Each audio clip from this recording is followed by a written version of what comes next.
welcome back to the AOS crowd, your competitive Warhammer Age of Sigmar hobby channel. My name is Quin, and today I am alone once again, but not to bring you any sort of news, but because today I'm giving you an insight into the Austrian Age of Sigmar national team, how it came to be, how we've been performing over the years, and, a preview for this year, practically. Since we're about 2 odd weeks out from the event itself, we're pretty stoked and in the final phases of preparation, so we're all amped and ready to go. But before I get into any of this, I just want to say, if you haven't already considered doing so, please subscribe to our channel. It helps us a lot, and maybe hit the notification bell. Since we're trying to upload a bit more now, you'll just get notified whenever we upload a new video, basically. So, without further ado, let's get into it. The Austrian national team's journey begins in early 2021. Tournaments were starting up again after the pandemic, and I finished my first semester at university. I was through all the big exams, and I had a lot of time to kill. I remember seeing either a Facebook or Twitter post of a certain Age of Sigmar Worlds council looking for captains to attend their event.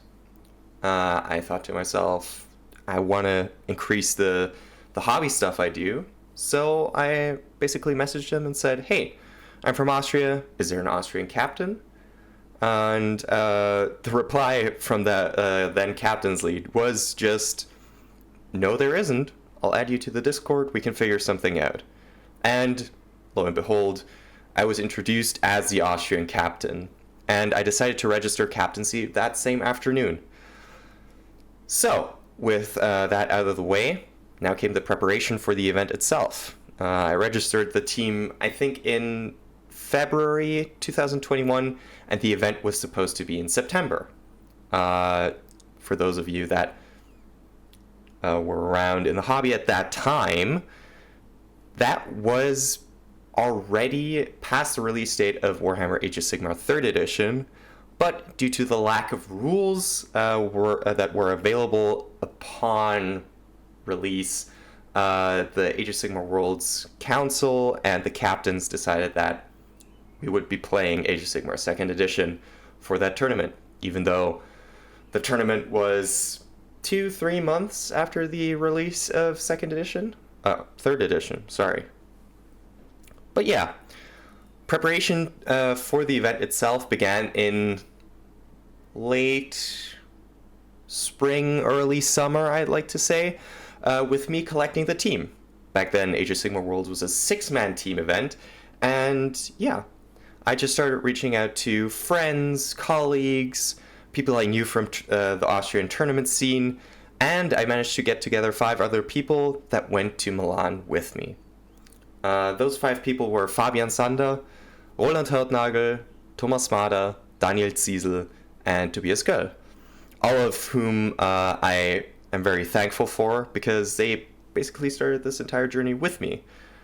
And yeah, we didn't really have a plan. We didn't really have any aims or goals. We were just 6 dudes who wanted to play Warhammer, and we were at Worlds. Due to certain travel restrictions, 12 people, or 12 nations basically, attended. And I would like to say every single one of them was wonderful to interact with. As somebody who experienced very, very international tournament atmosphere for the first time back then, I think I couldn't have chosen a better event to be at, really. Being not well prepared and not having the aim to score particularly highly, we didn't prep a lot. I think we played very few games. Back then we didn't know about TTS either, so we're pretty sort of out of luck when we wanted to play against a certain army, and we didn't have that within our small 6-people team. But yeah, in that same vein, the event went as you can imagine, we got our ass beat badly in 6 rounds. So basically, with 6 people, that's 36 games of Warhammer total. I think we, as a team, only won 5. And we left that event as 12th place out of 12 attendees, which wasn't too bad. We didn't really have any ambition, but that placement sort of ignited the fire in us a little bit. But yeah, shortly after the event concluded, the second Age of Sigmar Worlds were announced. In essence, it would be moved to a different time of year, around May, June, and it would happen in Prague, in the Czech Republic, instead of Milan, Italy. The event itself was also changed slightly. The team size was upped from 6 to 8 players, which meant that we needed to expand, but I'll get to that soon. For me personally, I retained my captaincy, and I joined the Age of Sigmar Worlds Council as a social media aide, since the newly voted brand lead, Guillaume, didn't feel too comfortable running the Twitter and the Facebook pages. So I gladly joined, and from there on out, we were starting to prepare a bit more. We'd come last, so we need to improve. We're representing an entire nation here, so we decided to do just that. Since we needed to expand, we didn't only need 2 new members, we needed 3, since one of our players, Fabian, wanted to try coaching because he wasn't sure if he was going to be able to attend Worlds at all. So in essence, we posted an application form online to all the Age of Sigmar groups we knew in Austria, and had a couple of people that were interested. In total, we then came out to 9 people that traveled to Prague for basically the first Age of Sigmar Worlds with playing 3rd edition. The people that joined us then were Martin Wiesemann, Stefan Guckenberger, and Florian Pögel, all of whom I can consider very dear friends to me. And Fabian moved from a playing position into a coaching position. So yeah, in that time, we also did a little bit more prep work. We introduced TTS, we tried to play more in person, and we attended more tournaments overall.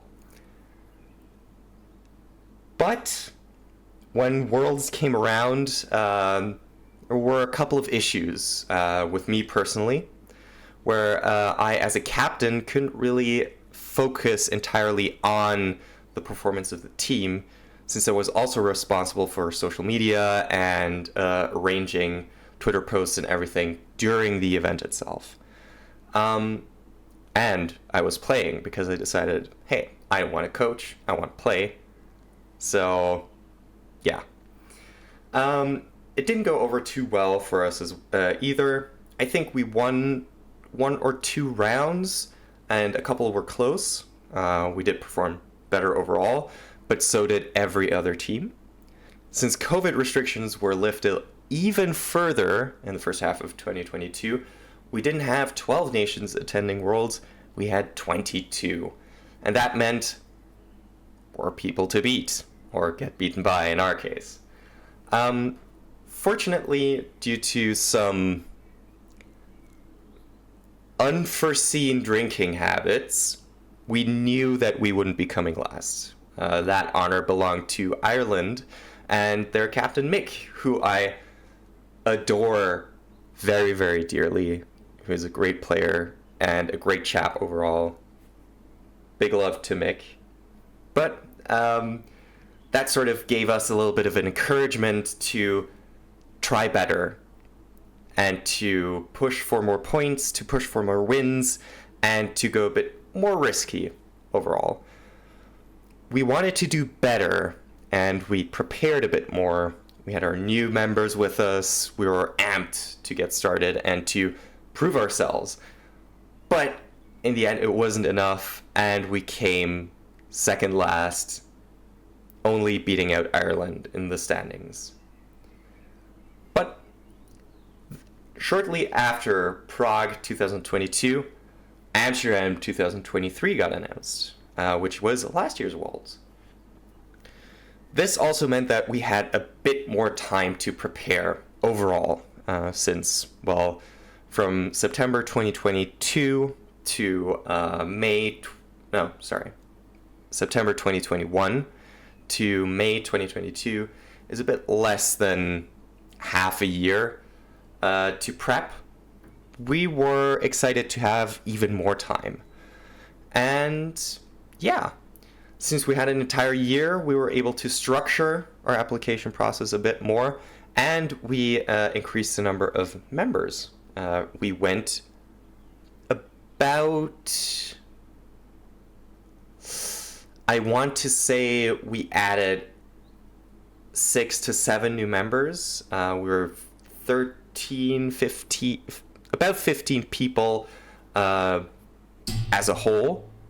And we were pretty sort of eager to get going again and start training, etc., etc. Our personal prep went through the roof, I have to say. In that time, a lot of us attended even more events. People traveled. We added even more people from all over Austria to our roster, including Alexander Sluka and Joachim Berger, both of whom are excellent players in the Austrian scene and who we've had on our team and on our roster ever since. Another addition to our team was Andreas Hölter, a very dear friend of mine who I played at the first Worlds, who unfortunately didn't make it into Team Germany for Amsterdam 2023 due to work commitments and being unable to attend their application camp. But yeah, our prep went through the roof, especially my own.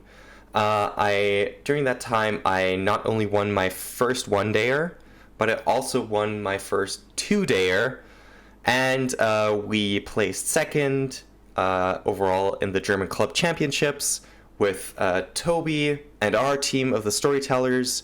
If you do not know who Toby is and what the German Club Championships are, there is a video on that on our channel where we both go into detail about the event and, well, everything associated with it. But yes, personal prep went through the roof. We all were hyped to attend, and there were even more nations attending. This year, we had 24 nations. But due to some unfortunate circumstances in our pairings and lack of preparation on the captain's side for the pairing process, really, we didn't do too well. Instead of saying I want to play myself, I took a step back from playing and decided I would be coaching and solely focusing on the pairing process. But as I said, I didn't prepare enough, and we did not perform well. Overall, we ended 21st again of 24. I believe the nations we beat were Team Ireland, Team Serbia, and another nation I can't put my finger on at the minute. But yeah, with that, we come to an end of a brief history of Age of Sigmar Worlds from Team Austria's point of view. Now, I want to talk a bit more about our preparation for this year. Age of Sigmar Worlds, Amsterdam, 2024. So, prep for Age of Sigmar Worlds 2024 began in June 2023. The little council I formed to aid me with captain duties was reformed into a board for a possible new club we would be founding. This came about as a cry for more structure within the team, but also to entice more sponsors to support us. and with a registered club and a bit more structure, we would be more attractive, so to speak. In July 2023, the world's bid for 2024 was published, and spoiler alert, Amsterdam was voted in for a second time running. There also was a captaincy vote. For the first time since its inception in 2021, I offered the rest of the team to vote on captaincy, whether they wanted to retain me as a captain or whether they wanted to try something new. And try something new they did. They voted in Chris, who had been a part of our greater organizational structure since Prague 2022, and he was also on the World's coaching squad for 2023. So yeah, this time I wasn't involved in the selection process for the roster, but I still had some insight into who applied and who we wanted to have on the team due to my role as the second in command to the head of the organized play, a board position within our team. So yeah, that led to us opening applications for the World Squad in August 2023, I want to say. And after that, a couple of months passed with people trying to prove themselves at tournaments and playing even more Warhammer within the team. So, in November 2023, it came down to crunch day. After months of training and testing, the World Squad was agreed upon within the board by Chris and everyone else. But unfortunately, we've had to make 2 changes since, as 2 people had to drop, unfortunately, due to family commitments and work commitments. But, luckily for me, I was still on the team. I made it! I proved myself through performance and a little bit of charm. But, enough of that. This meant that my personal prep could finally kick into gear. And that it did. In December 2023, I attended the Let's Play Age of Sigmar 2 tournament in Luxembourg, which was one of the greatest tournament experiences I had, maybe just because I was attending it with a bunch of friends. We went there with 2 teams, with the Snake Eye Snufflers and the Snake Eye Snufflers 2 Electric Boogaloo, and I was on squad 2. So, we arrived in Luxembourg, we played our games, and we performed really well. In the end, we came 3rd, with a personal 4-1 on my books. We only got beat by Team France, with Joran, I think, at the helm, and Team International, which featured Toby, Black Toby, from the Club Championship video, and Matt, my co-host. But yeah, in the end, our little hobby team managed to beat out a second French team, a Czech team with a lot of national team players. We beat our A team of this hobby group, and a team that featured a lot of German national players. So we were pretty stoked, and I personally felt like I could take on the world. But yeah, more prep was just to come, and in January of this year, the club, which I've been talking about so far, was registered in Austria. We're our own entity now. Yay!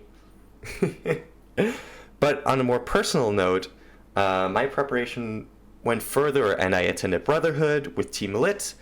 I attended the Bratislava GT and the German Club Championship. And how Brotherhood and the German Club Championship went, we have both of those videos up on our channel right now.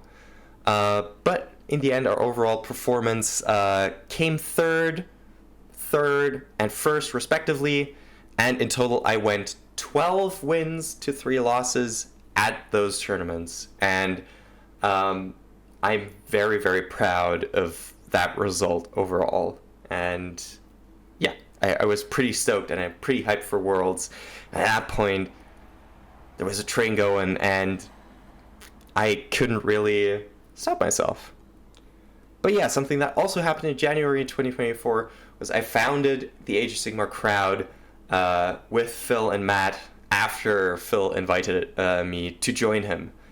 And ever since then, I did have a little bit of an issue. This motivation to play and go and do things sort of fizzled out because 2 players on our team changed, which meant that 2 new armies were introduced to our roster, and I wouldn't necessarily fit in with the army I ran at that time. If you recall, I played Shootcast, 4 Knight Judicators, and Ionis in a 2-drop list, just gunning people down, and it worked pretty well. But with the introduction of Nighthaunt and Lumineth Realm Lords to our roster, there was a lack of sponge. We had lost Seraphon as a casting castle, and Bigwa as a heavy hitter in points. So I started switching between a couple of armies to see what the team really needed. I played my Shootcast list. I played 11 Dragons as a 1-drop. I did play Flesh Eater Courts for a while.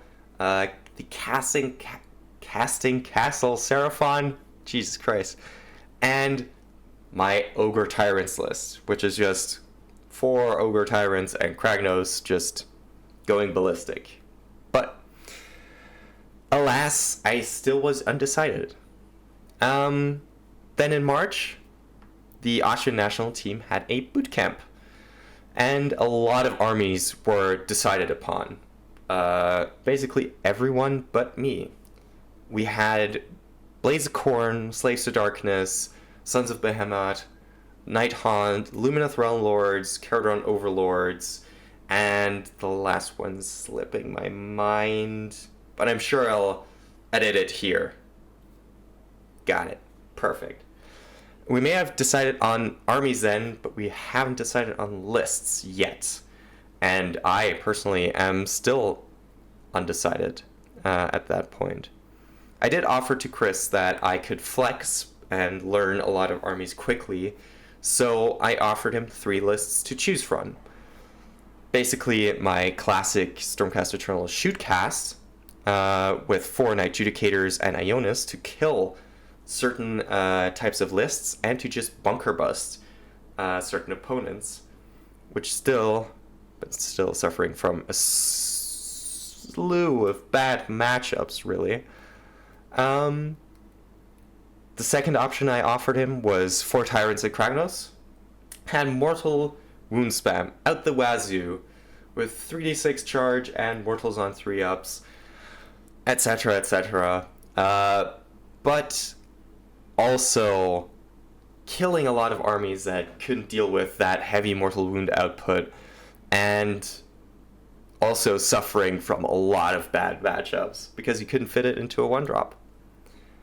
And the final army I offered was Seraphon Coalesced. I watched my very good friend Mark Colville play it at Brotherhood, and I want to thank him for giving me the idea and the courage to play this, because I've spoken to him countless times since, asking him, hey, this list you played, how does this work? What does this aspect mean for you? How do you use this in the best way possible? And in the end, I suggested this because I knew that it couldn't really lose big, but it didn't win large either. And it's 147 wounds at damage reduction. So it is pretty tough to kill. In all honesty, I was pretty stoked about all of these options. And in the end, with Gargants and Flesh Eater Courts, spamming Morbeg Knights on the rise after a couple of unfortunate battlescroll changes, I decided to test the Seraphon Coalesced list. I was pretty confident in my ability to play into the army's playstyle, just taking hits and trying to deny battle tactics wherever, since I could score well myself. And in total of the 14 odd test games I did, Chris and I quickly decided that this was going to be a good idea, since it helped the team in the pairings process more than the hard skew list of the Tyrants or the Stormcast Eternals shootcast. Which then brings me to the last 2-3 odd months. I've since been playing the army almost exclusively on TTS and been ordering and painting miniatures to meet the criteria of Worlds. And yeah, I've just come back from off the back of an intense 2 weeks, basically playing 14 games in 14 days, which of course is nothing to the crazy stuff that Phil or Matt are certainly doing with their armies and preparation for Worlds. But I'd like to say that I'm trying my best. And ever since lists were revealed, I think 1.5-2 weeks ago, I've been prepping and training against certain matchups and against certain lists. And since around 1 pairings have already dropped and we're playing Team Serbia, I've been prepping a bit more and against specific armies on specific battle plans and talking it through with friends and asking for advice. So yeah, Worlds is literally around the corner. I'm leaving for Worlds in about a week. It's crazy. There's so much prep that has gone into this. We feel that we are well prepared as an Austrian national team, but we might not be the best we could be. A few of our players lack the routine of playing at the table, but the motivation is there to prove ourselves and to improve our position. So we're at that turning point where I think this could be our year. We're more prepared than ever, at least with TTS training games and talking through army concepts and such. But we're also facing Worlds, and every single other team has been doing the same. We've had scrims against Northern Ireland, we have had scrims against Norway. We're pretty stoked, but talking to the other players from different national teams and having conversations with people from Team Wales, people from Team England, Team Germany, all over the shop, everyone feels the same. So the real question is, have we prepared enough to be there and to rock everyone's world as the underdogs? We came 21st last year. Can we make a better position? And that is something that I do have to say that I admire about my team. The people we've gathered never gave up, and they don't fear to fail. They're motivated, they're eager, they're bloodthirsty. We want to prove ourselves. And to be honest, what do you have to lose if you're 21st out of the 26? The only way is up, really. So, thank you all so much for watching today's video. I know it's a bit of a different one, and I'm sure you wish I would have gone through army lists or our setup or other aspects of our preparation. If you still want me and maybe the others to go into that, leave a suggestion in the comment below, and we might get to it during After Worlds. Yeah, I don't know what else to say other than thank you so much for watching. Please subscribe if you haven't already. Please like the video if you feel so inclined. Follow our socials, Twitter, our personal socials, don't miss when we upload. We usually post on Twitter, and maybe just hit the bell here. You'll be notified whenever we upload or when we post something. And yeah, thank you all so much for watching once again. And remember, you get no extra points for being